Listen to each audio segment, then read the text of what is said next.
Hello, my dear students. I hope you all are safe at home. So, students, today we are going to talk about chapter number 11 of Moral Science. That is, Internet is a knowledge of how. Okay, so let's come to our chapter. So, the Internet is a worldwide phenomenon. Okay, so the Internet, also known as World Wide Web, has become an essential part of our life. Billions of people use it every day for work, research, communication, and even for entertainment. Isn't it? Yes.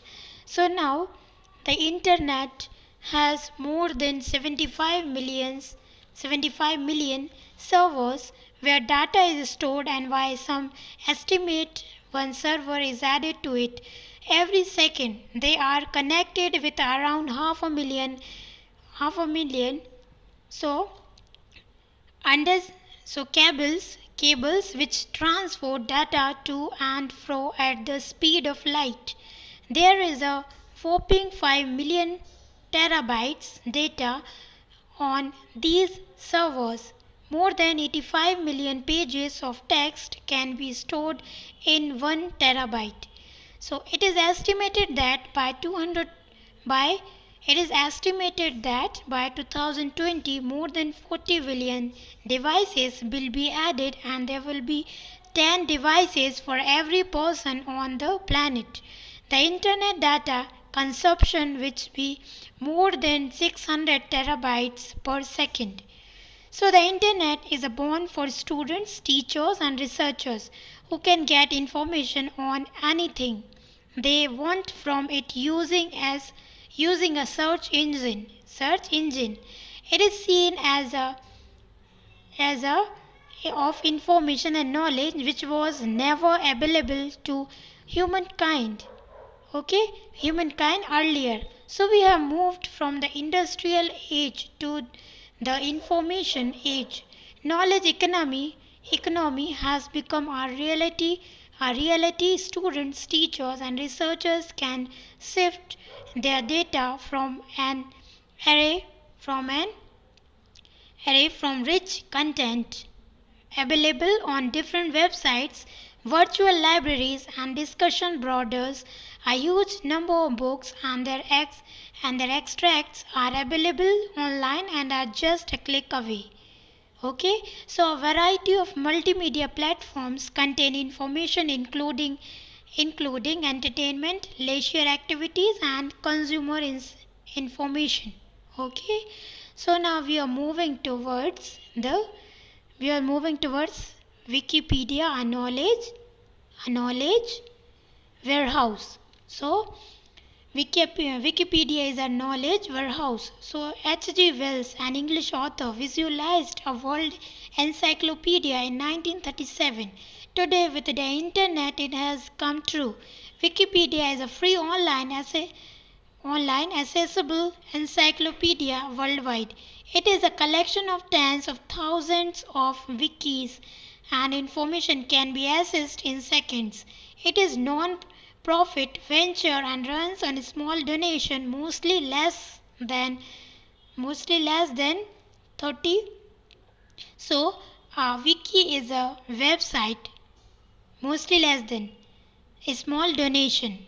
Okay, so a wiki is a website that provides collaboration modification of its content directly from the web.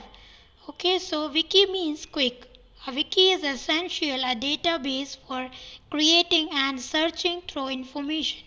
A wiki allows non-linear, evolving, complex and networked text, while also allowing the editor argument, debate and interaction regarding the content and formation. An important characteristic of wiki technology is the ease which with which pages can be created and uploaded. Thousands of people are updating it every hour as the content is dynamic.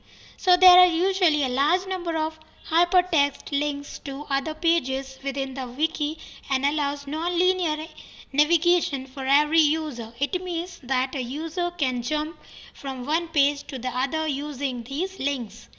The producers of Wikipedia was Nupedia, which was a forum of scholarly articles. The articles posted on this site had to pass a strict review process to it immediate the update of information as well. So besides, funds were getting tight for the maintenance of the site too. Okay, so that was all about the Wikipedia. Now let us discuss about cut, copy and paste. So while so much information is available to empower us to learn, teach, study and do research work, the downside to the instant information is the people misuse. The students community are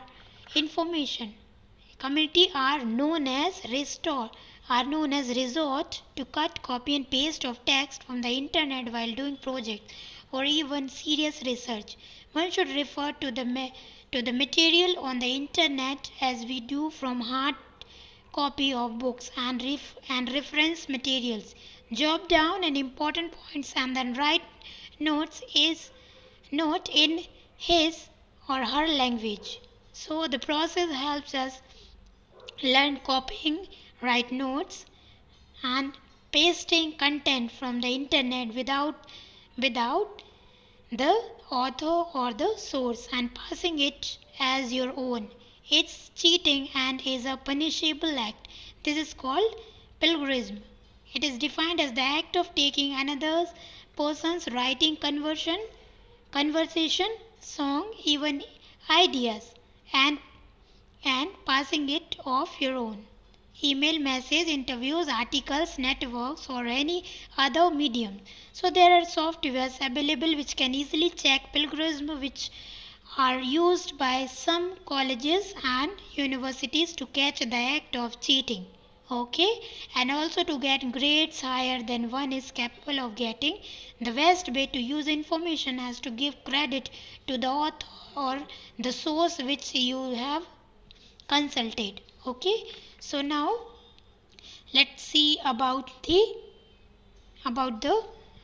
transactions towards a paperless society, digital achieving and transactions. So today we have terabytes of storage space which can be store millions of pages on a computer memory which requires very little space. It also saves paper for which we need to cut trees. On our phones and electricity bills and computer generated, and we get soft copies which can be easily sent to others through the internet. There is similar effort to go digital and convert every paper into a digital archive. The will not only help in easy documentation but also allows instant access. One can also store personal data like photographs, notes, school certificates or college degrees, songs, audios, videos in digital format. It is a convenient, occupies very little space and is safe. Okay, so that was all about the digital achieving and transactions. Okay, so now let's see about the e-commerce. Let us know about what is e-commerce. So in online sale or purchase is called e-commerce. It has become very popular and used because of large number of internet users across the world. It has several applications like electronic fund transfer and internet services and social media marketing.